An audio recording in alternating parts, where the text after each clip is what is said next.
In the coming days, President Biden is set to meet with the Polish president as well as leaders from the so-called Bucharest 9, the NATO countries in Eastern Europe. Let's bring in Amanda Sloat, the White House National Security Council Director for Europe, live in Warsaw for more on this. Amanda, thanks for joining us. Talk me through this. Why was it so important for President Biden to make this unannounced visit to Ukraine? And what message does it send to NATO allies ahead of this week's key meetings? Well, I think as your reporters were saying, this is obviously a very historic trip by the president to an active war zone where the U.S. does not have a military presence. President Biden has been very invested in Ukraine for the 2 years of the administration and certainly the last year since the war began. He's hosted President Zelensky at the White House twice. He's talked to him numerous times on the phone. And it was very important for President Biden to show up in Kyiv ahead of the one-year anniversary of Russia's aggression to stand next to President Zelensky and make very clear symbolically to him, to the people of Ukraine, that the United States is prepared to stand with Ukraine as long as it takes while they continue to defend their independence, their democracy, and their sovereignty from Russia's assault. Amanda, how concerned are you that Russia could view this visit as a provocation? Russia obviously can view anything as a provocation. It's important to remember Ukraine did not start this war. Ukraine does not want this war. Russia could end this war immediately by removing its forces.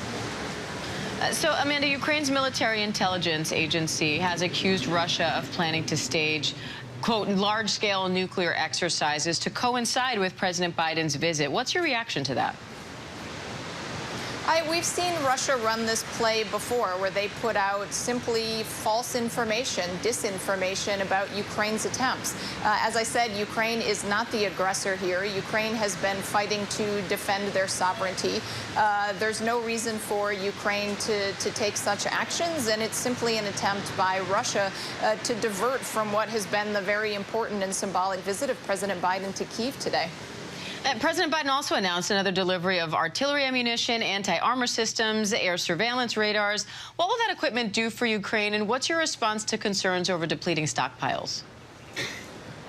So all of the equipment that President Biden announced today is equipment that the Ukrainians have been using to great effect over the last weeks and months on the ground. As your reporter said, there is very heavy fighting happening in the east. There's going to be continued fighting on into the spring.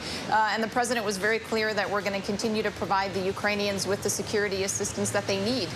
Certainly they need additional forms of ammunition. They need air defense. And so the package that we gave today is with the intention of replenishing the stocks that they have, that they know how to use, and that they've been using incredibly effectively. We're continuing to work here in the U.S. as well as with our allies and partners around the world to ensure that we are continuing to provide Ukraine with all of the types of assistance that they need. And Amanda, polls show support for Ukraine may be waning in the U.S. We've heard this argument from some of the president's critics. So why should American taxpayers continue to pay to help Ukraine in this war? I think so far we have continued to see very strong support from the American people as well as strong bipartisan support. We saw this when President Zelensky spoke to Congress in December. We saw this in response to the congressional response to President Biden's State of the Union. I think most of the American people understand that what Ukraine is fighting for is in many ways larger than Ukraine. It is fighting on behalf of the UN principles that all of us subscribe to, including in the United States, that countries have the right to choose their own form of government, their own leaders, and they have the right to defend their sovereignty, and that other countries do not have the right to take territory by force. All right. White House National Security Council Director for Europe, Senior Director, I should say, Amanda Sloat. We appreciate it. Thank you.